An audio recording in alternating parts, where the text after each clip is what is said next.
And we are live now with the first BBL team preview from the Minnesota Twins and Andy, your Royal Highness, I believe is what you wanted to be That's called. right. That's what the dentist, is that what you said today? No, just when you're writing down your stuff on your dental forms one time a few years back, they ask if you prefer a specific title, and I wrote your Royal Highness or your Royal Majesty. So Did they actually call you by that? yes, yeah, she did. That's She that's great sense that's of humor. awesome. That's awesome. And where are you? I know you're a Twins fan, and you said you're a Minnesota fan because we talked backstage. Like that's where you're from, and where are you now? And go a little bit into that. Just grew up in Minnesota, stayed there till I was about 30 years, and then moved for a job out to San Diego back in '99, and then right to here in Tucson, where I'm located now, a little south of Tucson, back since 2003. Okay. Ever Okay. since. So. So you have ditched the snow boots and snow scrapers from Yes. Minnesota. Yeah. I prefer the winters, but I'm whining and crying in the summers. So So give us a little history about your fantasy baseball experience. Like what other leagues are you in? How long you've been doing this and all that stuff. I think I've been doing fantasy baseball since like '91, if I had to pinpoint a year. I mean, this was back in the day. I just got into it from a coworker that I was working at this convenience store with, and I've been doing this for so long. Shortly after that, I was commissioner of a league, and we would actually take every Tuesday, USA Today, the newspaper, would come out with their year-to-date stats so far, and I would subtract last week's numbers from this week's to get everyone's totals, and I would have to manually add up every single little thing, including everyone's cumulative innings pitched, to get ERA and WHIP. And it was just a standard, I think probably 4x4 back at that time. But yeah, I had to manually do the numbers and everything too. And then thank God the internet came along and don't have to do that anymore. So, but yeah, I've loved it ever since then. Played head to head, roto, whatever there is, and gotten to Dynasty maybe 6 years ago, and have been primarily doing that ever since. So Hey, I told you I'm playing around with this and I'm getting to use it, and it's all a learning experience. But now you can see your title is now on the bottom left. nice. So there you go. Nice. I got it to where. So I told you background. I was playing with it, and I mean we're gonna get to know this software. It's the first go round for me. It just had a lot of cool stuff, so that's why I signed up for it. And the Discord chat is integrated, so anyone who's in the podcast channel, we can actually see the chat. Like I'm right here, and I can just hit show, and I just put we're going live, so it'll pop up. So like even if you want to watch later on, like I can do that when you watch anyone else's stream, and I can put the chat messages on. Okay, cool. So yeah, it can go back and forth. Anything else you want to cover before we hop right into your team and your vision? Or we can go with your vision for the team and then hop into the team. How'd your auction go and all that stuff? I liked it. I didn't get quite as specific as I wanted, but I'm happy with the team. I went for a more like someone who's actually shown something in a year or two in the bigs, and then still has some upside to go. So I was good, and with people like Cade Horton, Emmett Sheehan, Logan Henderson, Ben Rice, love him. You look at that Savant page. I've never seen a Savant page that has no negatives except for his. So I made sure to overpay for him at $30 in hopes that he's gonna throw out $40 worth of production. And we'll see. But I think I did okay with what I was hoping for. Got some decent deals in my opinion with and I overpaid for Anthony too, but we'll see. Like Otto Lopez for $10, I think that was good for the price, and he's definitely got more upside coming his way, I believe. As well as Carlos Narvaez, the catcher, $6. You know, he's nothing much, but I don't know. Didn't overpay. Mhm. Didn't over that was definitely a goal, is to not overpay. But yeah, and just my pitchers, Kate Horton, Emmett Sheehan, that definitely, and relievers. I wanted to take. I didn't want to overpay for them, you know, because they appeared to be the least of a group, you know, between starting pitchers, hitters, and relievers. They seem to be the least amount cumulative. So I wasn't going to overpay for them, and I got Tanner Scott for $7 in hopes that they trade him to someone who needs him to close, just because he had that off year last year due to injury and everything. And minors, I had so many startup big league startups that really got into the deep minors, and the guys that I drafted across. Like I'm in the hot stove league, and the Diamondbacks there, and I'm in the EPS, same thing, the Diamondbacks there. But and then some other leagues that aren't affiliated with the group here, but got some really deep prospects that I drafted across that and other leagues, other dynasty leagues that I've been in, that I've drafted across all of them, and we'll see what happens to them. I'm more of a guy with minor leaguers that you got to show me something as a being all hype, and you know, because there's guys that are in the top, you know, in the top 50 that, you know, they'll hit 240 and have an OPS 730, high strikeouts, and you know, maybe 10 home runs and stuff. I need to see something, you know, because there's not too many guys who don't do anything and then come up and start crushing it. A couple, but not many.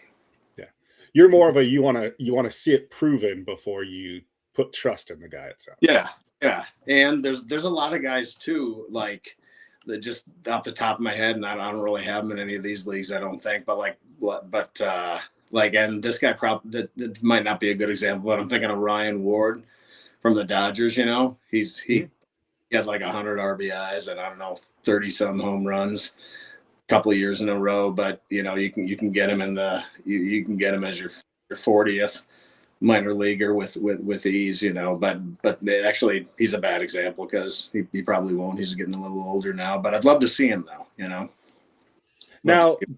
Now, before you hopped on here, were you scared or you wanted to do this or not? Here's the reason why I ask, is we do have a first chat message. The Red Sox, he's already dreading his one-on-one. Am I that hard to sit down and talk to, or? You're fine. You're fine. I have some non-fans in this league, others too, and you know. I get.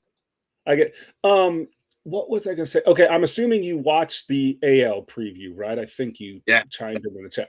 What did you think of, I guess, the best word? I'm not great with the English language, of our critique, because sometimes people view critique as bad and good. I mean, it's critique, of your team and stuff like that. Giving you a chance to. I think I was ranked fourth in the American League. I know in my heart, of course, that the best team ever drafted in the history of fantasy. But no, it was fair enough. I knew I'd be up there because I did have a well-rounded team, and a lot of people like the upside younger guys too, like Horton, Sheehan's, and you know, Otto Lopez or whatever, or Evan Carter, even though he's been hurt and hasn't really done it yet, but we'll see. But it was I think it was fair. And you said something that I even said to Alan in one of the podcasts, like, if you are a team owner and you don't come out of this auction / draft, whatever you want to call it, like, I think I have the best team, then you did it wrong. Like, you said exactly what you should say. You said, I feel I have the best team. Because if you don't feel that way right now, right after the fresh auction, I feel you did it wrong. You know what I'm saying? Yeah, but I have come out of different drafts where I just go like, good. Yeah. I have a Eliminator fantasy basketball team that I drafted that I've been running forever on Yahoo. Shh, don't tell anyone. But yeah, I thought it was the worst team in the world, but I'm killing. I'm killing everyone. But it's you just got to look at it, and sometimes you realize that when you go into a draft, you don't really have a plan, and then all of a sudden you realize that after everyone else has drafted all the good players, or you were trying to sit back and get the bargains. But in leagues like this, there are no bargains. There aren't secrets. There's nothing. And someone told me, I think it was the Giants who hates me, but he said that you should go into this startup knowing that you're not going to keep anyone, which with what he's doing, which is he's drafting up all the higher rated prospects. Yep. It's an interesting strategy and his team stinks. He's going to suck this year, but that's fine. But what his goal is, it appears, is to just grab up all the hot prospects, and he's done a great job at that. And it'd be interesting to see, because obviously if they pan out, he's got a $1 guy or $3 guy who's doing monster, and he can take all that money that he saved this year by trading away all of his higher price guys that he used to get the prospects. They're going to be dropped next year, so he can just grab them, and if he wants to, he can do it again. But it's a tricky scenario because you don't know with prospects, Yeah, they have to. Yeah, and Jared Kelenic, he was can't miss, but he's can't keep a job now. Yeah. Don't worry, he's not a fan of mine either, so you're not alone in that. I have no, I'm sorry, I don't know everyone's team name, but I have no idea who Marchmond is, but I guess his team is that bad. So I'm sorry, I don't know you guys' usernames here. With that, let's anything else you want to say before I jump into let's pulling up your team and stuff like that? No, should be good. All right, sounds good. We'll switch to this. Sorry, we will lose your title here, but here we are. There's the team, and let me switch screens, and I can start to control this. I'll get you. Yeah, we're up at the top. We'll start at the hitters. So you talked about Narvaez and Rice and Lopez. Anything else you want to say while we're looking at it? Wanted to make sure I had my middle infield. Wanted to make sure I had that taken care of as much as possible. So I got that Otto Lopez at $10. I like that. That's probably of my hitters. That's probably the best deal I think I got, or that's the biggest underpay. But yeah, I wanted to make sure I took care of middle infield on there, and didn't want to spend a ton either, just because there's nothing beyond Jose Altuve. Which he's getting older too. It's tough to, in my opinion, I don't think you should overpay for that unless it's a sure thing, or possibly a younger guy who's got some more upside and such too. But in Max Muncy, he was a dart throw that I got cheap. We'll see what happens to him. Colson, I traded for him with. Hold on, I can actually pull that up, because I can go here and I can go trades. There we go. With Gary, I think. Yeah, Gary is the Orioles. Yeah. Hey, by the way, can I say something real quick? Is this your first league with Gary? No, I know I'm in at least. I know I'm in EPS. I think I'm in EPS with him, and he might be in all three with the Hot Stove League too. What it's for people who've never interacted with him, is he not one of the easiest, if not the easiest guy to work with in trades?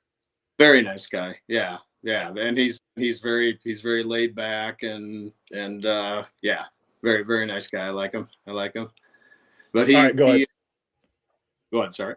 No, I was just saying go ahead, continue on. I just want to say that side note. So no problem. I had traded away Chase Burns. I think he was like $31, something like that, and Kyle Leahy for maybe 6 for Colson, Montgomery, and Walcott. Montgomery, yeah, I want to see, because he did last year 20 homers in half a season, 21 homers in half a season. So I'm interested in seeing what he's got, and if he is that guy, I got he's a keeper at $18, Mm-hmm. Mm-hmm. And go ahead. go ahead. I was going to say, you live in Tucson. Do you go up to Phoenix for any of these Cactus League games? Not. It's been like probably, I think, like 7 years since I went. Some buddies from back in Minnesota came up, and I met them up there, and we definitely did that. But I was born and raised in Minnesota, but I'm getting more Arizona-y, especially as Minnesota.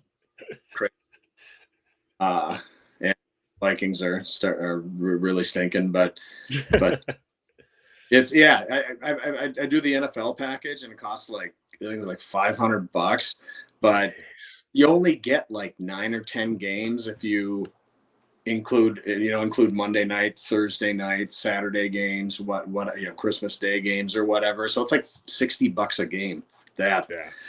It's and if I watch the Cardinals, of course, they're free here, but but yeah, just Minnesota's a little different, getting a little wacky in my opinion as well too. So who knows? We'll see. Yeah. But wanted to get one Twins team at least. But yeah, and Roman Anthony, I got him at $31. We'll see. He lived up to his hype last year, and $31 is too much to spend for him still. But we'll see. We'll see. We'll see. He has some versatility, obviously being able to play left and right, which that's big. And I'm sure he's got, he's solid in his role. And like you said, he's 21. So, he could just be scratching the surface. Yeah. It's I figured it was worth a shot in a startup. It'll be tough to keep him unless he's just an absolute monster, at 31. So, but who knows? Maybe one more year and such. But I'm obviously hoping that he lives up to the hype in his second year. That's going to be the tough part, because he really didn't have that much playing time last year. Well, he had 71 games, I guess. And yeah, what was it said? He had 200 some at bats. I know 257, 71. Yeah. Yeah, and for an 292 at batting average, 396, 859 OPS. That's he exceeded. Even with all the hype, he definitely exceeded in that small hand in that half a season what he's done. But the second season will be a big tough. But when I read up on him last year, it seemed like he was always under the radar. Even when I think the Red Sox signed him for more than their first round draft pick, whatever year that he was actually drafted, they sort of knew what they had, and he's definitely delivering the spades. So we're hoping so. And Evan Carter at center field. I think I got him because he sort of was the best of the possible upside of the center fielders who were left. So it wasn't like I went into the draft looking for him, but just, someone outbid me on who I was really looking at or something. And just hoping that he pans out. I know he's had an injury-plagued career so far. So we'll see if he shows the promise that he showed a couple of years ago. It'll be a good $10 and a good keeper. And Dalen Lyle seemed to, in right field, my right field slot, he seems to have. We'll see. He wasn't as hyped obviously as your Roman Anthony's and such, but he definitely put together a solid 2025 with 91 games played, 321 at bats, 299 average, 845 OPS. Trending for not as big a power guy, and if we have nets, do we have net stolen bases? No. Nope. Nope. That's it's just good for him. He had 8 stolen bases, 6 caught stealings, but we'll at $15, maybe a little overpay, but if he can do the exact same thing he does, which is, I believe when I looked into his StatCast metrics and everything, he seemed to. I believe they seem to feel he's going to be pretty similar. Hoping so, at least. And Josh Jung is Josh Jung. He was cheap, and I got him. I think was the thing. You know, he's been another injury plagued guy, and sure enough, this season he definitely is. And then just my bench guys wanted multi-eligible middle infielders like Hassan Kim, who I think if he gets playing time, he can be.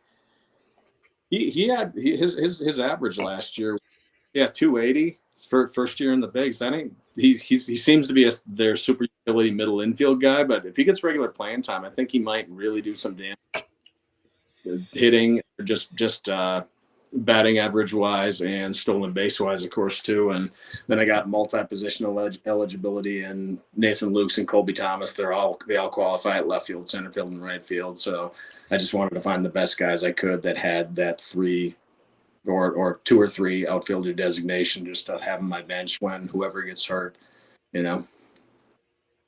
And well, not only just hurt, but off days. I mean, being able to slot those guys in, because I mean, this is, you know, hopefully this is a daily lineup thing. I mean, you can just having that versatility, not only with just injuries, but on like Mondays and Thursdays where they're light schedules, just getting a point or two here, a point or two there, when others are taking zeros is huge. Yep.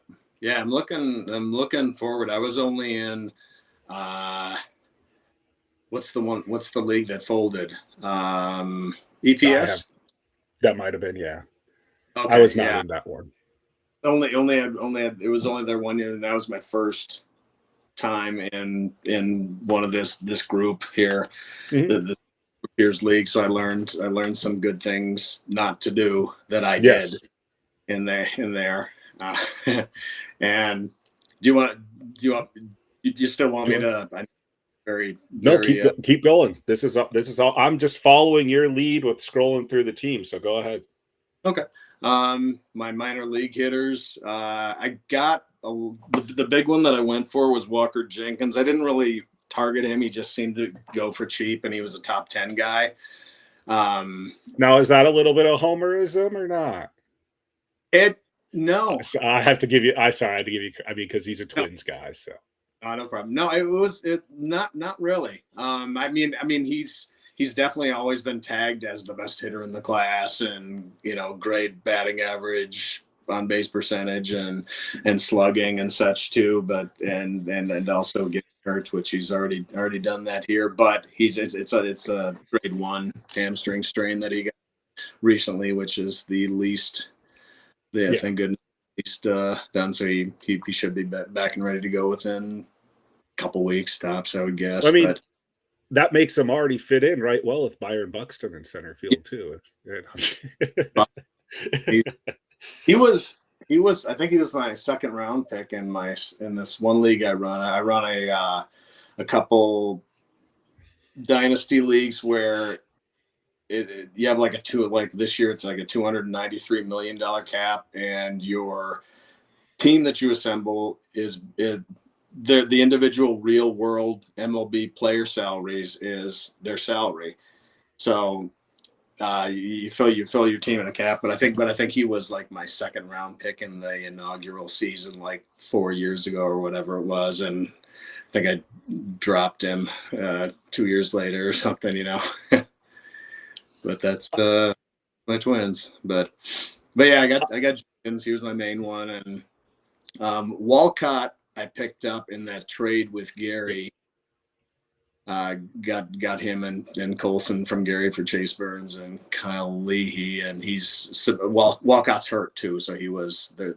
He definitely didn't have as much value as if he'd been healthy, but he'll be out for probably the entire year, and we'll see. He's a top 10 guy, so happy with that. Just looking at him, he is 19 years old, and at AA putting up those numbers as a 19-year-old. Woo!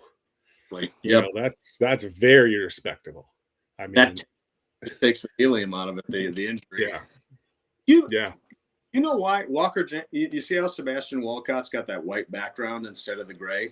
I have no idea about that. You I see do it, not. yeah. I'm sorry. Yeah. You see right on Yeah. you. I have What no idea why that is. I don't think Walker any of your other. Walker Jenkins had it like, uh, and then all of a sudden he lost it. But I don't know if that means it's like we should check with the top 10 and see if they all are like that too, or if that's a designation of some sort. But Well, I was going to say the only thing I could saw was that he was on team's trade block, but both of them are, so that doesn't make any sense. Yeah, I have no idea oh what that white background is. yeah, that might be it.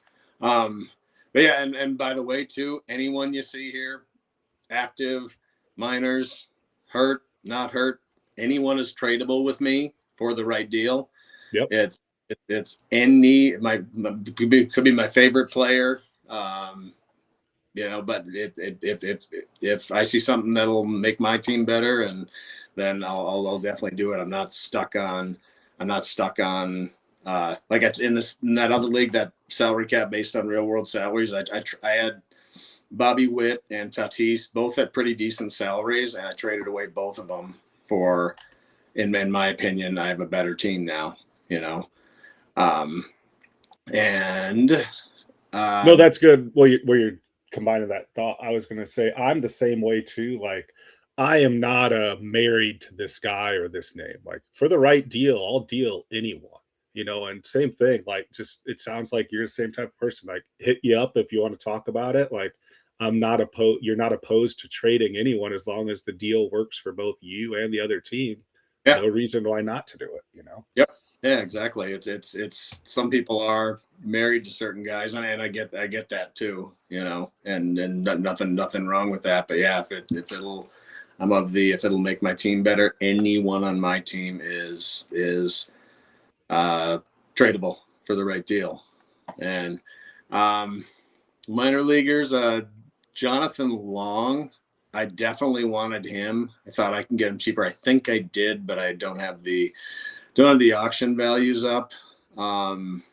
Drew Jones, for some reason, I'm always attracted to him just because of the pedigree, but he's away from my philosophy. He hasn't done anything, and he's been hurt and such too, but just, he's still young and just, I don't know, still waiting just in the off case that he wasn't that expensive in the auction draft, but interested to see if he can actually become something. But he's been failure so far, pretty much. And Kemp Alderman, like him, he's starting to gain some traction. You're starting to see him on a lot of teams as well. He should be rust. Yeah, he's rostered in every single league that I'm in. And these guys that you see here, they Parks Harbor. Love him. I have him in every single league I'm in, and he was available in every single league. He plays for San Francisco. He hit I think in the 300s, had I think a 912 career minor league OPS. Not the biggest power guy, but some people say he will be. But I'll be interested to see. He tore up the AFL, if I recall correctly. And I'm definitely interested in seeing what happens to him. And even though I do have him on every single team, if the right deal comes along, it's I love you, Parks, but I got you on 9 other teams.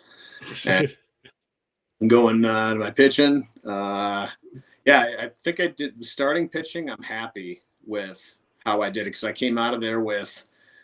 Well, I did have Chase Burns too, but I traded him away. So I did have 5 pitchers that I really liked and really wanted, and except for Chase Burns, didn't really pay too much for him. I got Cade Horton at 19. I like him. I really like Cade, and I think he's pretty underrated. And we'll see. I tried getting him in. I think hot from someone else, but they didn't want to trade him. Which, hey, I get it. I like him too. And I was going to say, it sounds like your dog does not like Cade Horton. Yeah, no. If he hears your voice, he's sure in. This is Doberman. This guy's fucking. He is fucking crazy, and I bike the little bastard. I walk him a mile twice a day. Third Doberman, the first 2 used to pull me on the bike. It was so great. Now I'm getting older and fatter, and I want the same thing, but he makes me do the work. And Oh, so he's you're talking about. Sorry, you're talking about Orton, and then Sheehan. Do you want to say anything about him or any of the other starters? oh, just fits the mold. Big upside guy. He's already done the hybrid procedure, hybrid Tommy John internal brace thing, and looked absolutely dominant and great last year. 89 Ks and 73 innings, 2.82 ERA, under one WHIP. So here's hoping that he continues to do that. And Logan Henderson, wanted him, got him for $12, which I think was a good price. And we'll see. He only had 5 starts, but he was dominant in those 5 starts for sure. And we'll see. But I definitely liked what I saw of him, and think I picked him up for a good deal. Here's my best pitching. My next one after Henderson, Ian Seymour. He was my Parks Harbor last year. I had him on was able to snatch him up in every single league that I was in. He just dominated through the minors. And so far, last year was his first year. He started maybe 5 games and did the rest middle relief and such too. But he ended up the year with a 3.63 ERA, 1.175 WHIP, 64 Ks and 57 innings. He's just dominated every stop in the minors, and he's done well so far in the bigs. So I got him at $8. That's and there's some people think he might not make the rotation, but we'll see. I think he will, and he's just been good every step of the way. And my bench, I got that. Now, if there is one untouchable, Eric Fetty. You can come with me with Witt, anyone else, just kidding. But I wanted a bench of just cheap starters, because his points league, it's not good. Well, it can hurt you, but anyways, I got Eric Fetty. Yeah, I got Eric Fetty, Anthony Kay, and Davis Martin. Boy, people are jealous. We said that in the pod. You're gonna be watching a lot of Southside Sox baseball. Yeah, and Brad Lord, I sort of like him. He had if I recall correctly, he had good minor league stats. Did last year, very mediocre, 4.34 ERA, 1.293 WHIP. But we'll see. That was only his first year. And then Robert Stevenson, he was rumored to be the front runner for the closer with the Angels. He was cheap. I got him for $1, so can't beat that. And if he stinks, and he's not the closer, well, we can drop him and pick up another $1 guy. So it's not gonna hurt anywhere. And for my minor league starters, it's all the same thing. Just it's all guys who had very solid minor league numbers. None of them are too highly rated. Maybe Bresnahan, maybe. Yeah, or David Davalillo is probably the highest percentage owned, but there's no Tommy Whites or Andrew Painters or anything like that, but they just all have had very solid minor league track records. So hoping some of them can hit, and yes, cross my fingers that they can. So here, you still have all your draft picks and all your you still have all your fab too. So, yeah. You didn't trade away any of that? No, but I will, because I have a full, almost full. I got 26 minors out of 30, but at least I came out of the auction with the full amount, so I won't have to play catch up by spending a lot and only coming out of there with 10 or something like that. So I still got all my fab, and if anyone wants to hit me up for fab, I can. I think I'm in a good position, because I got my full 25 out of 26 active and benches filled up. So I came out of the draft with full teams and with a lot of the guys that I wanted to, and made hopefully a good trade with Mr. Gary. So yeah, happy far. And we'll see it happen once the team starts. We know how that goes. You got the best team in the world. So there's 4 teams who have all of their fab, and 2 of them are on this podcast right now. It's me, you, the Phillies, and the Tigers. All of us have $50 left in fab. Yeah, I don't think I've had to pick anyone up, so I haven't looked. And then the other thing is, you said you like fill it in your minors, like you can easily do that with fab. Like any minor league guy you get, in this setup, I don't think I've ever seen any of them go over 2, unless it's something that just comes out of nowhere. But if it's like a guy you like, and you're seeing it's like, man, he's available. Like we have daily pickups. Like you spend $1 on him, that's all it's going to cost most of the time for you to get a guy, unless there was some type of article written about him or something like that made him blow up. But if it's a guy you're just following and it's not like, he's got huge helium or anything like that, you're most likely going to get that minor league guy for $1. Yeah. So. In EPS, I traded away all my minor league guys to Amrock, and I had to spend a bunch to refill everything once the Fabapalooza happened. And yeah, I'm happy with the squad. How do you like yours?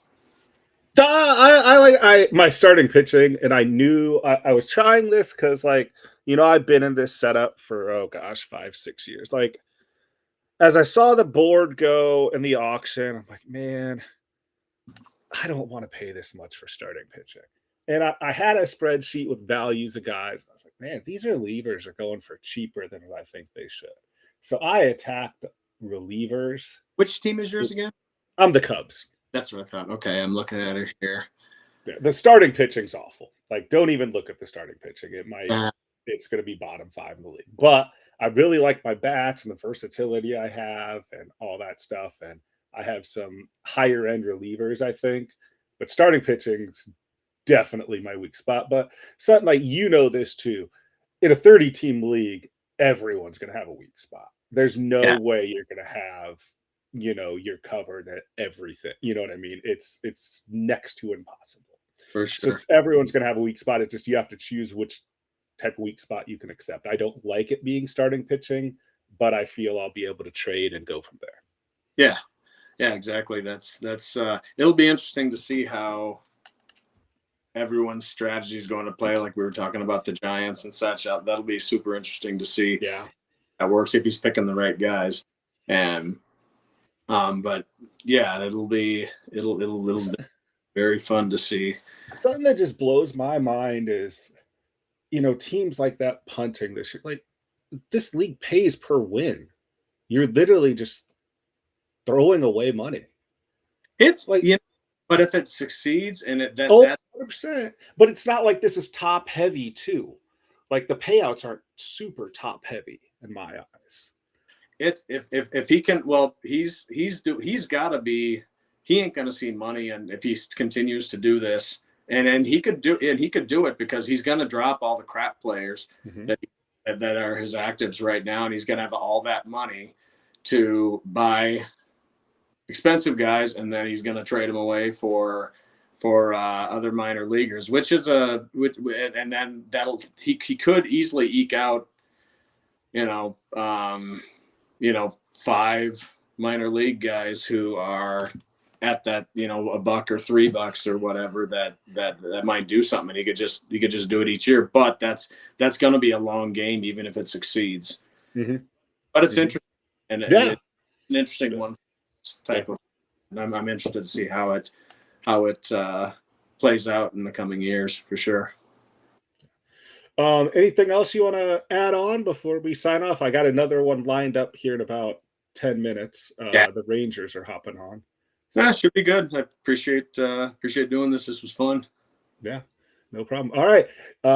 You have a good night, sir. And we will here at the top of the hour go to the Rangers.